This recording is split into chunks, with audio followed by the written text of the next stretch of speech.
So I wanted to pick up on those comments. It sounds like you just made this afternoon in a webcast in South Carolina talking about the bottom potentially for the economy. Is that what you think we're seeing right now?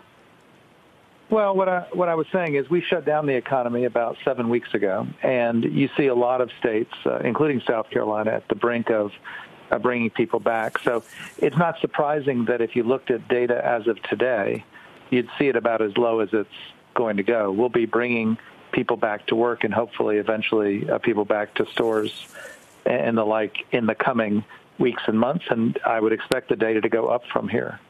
How long do you think the current level of stimulus, the current level of government support programs can offset the negative impacts on the economy that we're seeing at the moment? If things persisted at this nadir for longer than you expected, how long before we'd have to see significant upping of stimulus or extension of government programs? Well, I do worry that the assumption in many people's minds when a lot of the legislation was passed is that we would have what people call a V downturn. We'd go down sharply and come back up sharply. We did go down sharply.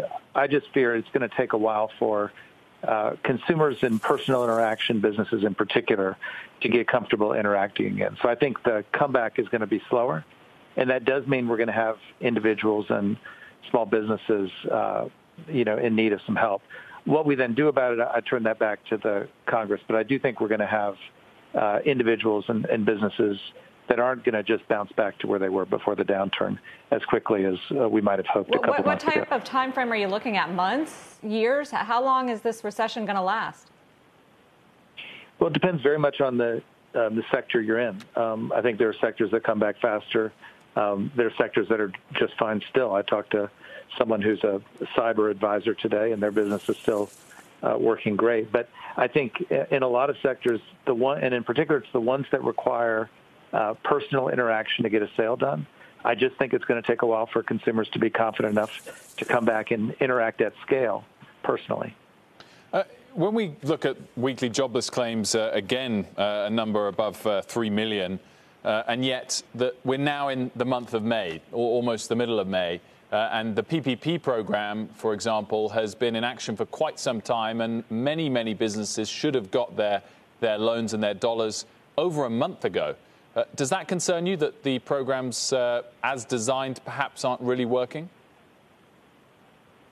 I've talked to a lot of small businesses that have gotten their PPP loans and are putting them to effect and are, I think, quite appreciative of it.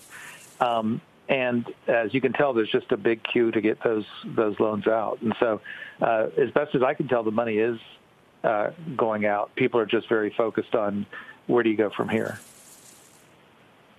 Wanted to talk about the market action today. We're seeing some funky action in the bond market. The Fed funds futures rate has gone negative today. Record low yields on the 2-year and the 5-year. I know that Chair Powell has said that the Fed isn't looking to go into negative interest rates in terms of a policy. What do you think the market is trying to say there, though? I can't speak for the market, but I can tell you I personally very much agree with what Chair Powell said there. I think negative interest rates have been tried in other places, and I haven't seen anything personally that makes me think they're worth a try here. When we take a snapshot today, President Barkin, of the NASDAQ positive year to date, in fact, it's just gone negative, but essentially flat year to date, and tomorrow probably see unemployment confirmed at above 20%. Do you fear massive long-term political backlash to the current shape of capitalism in America and the way in which governments and central banks bail out economic downturns?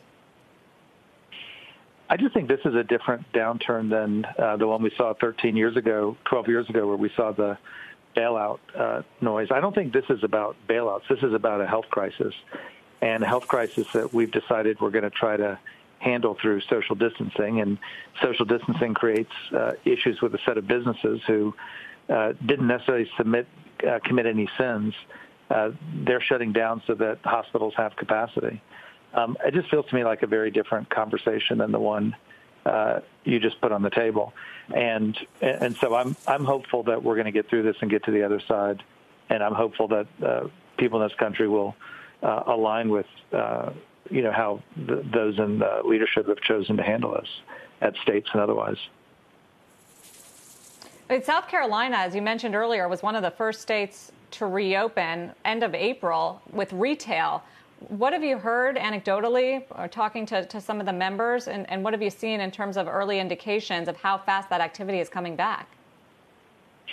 I think on the whole, it's still quiet. There are people who have reopened. When people do reopen, you tend to see in the first couple of days some pent-up demand of people who come back. But like I said, I think it's going to be a slow rebuild on the consumer side. There are a lot of people who, having hunkered down with their families for a significant period of time, are just very cautious about infection risk if they merge into the personal side of the economy. I also think there are certain things,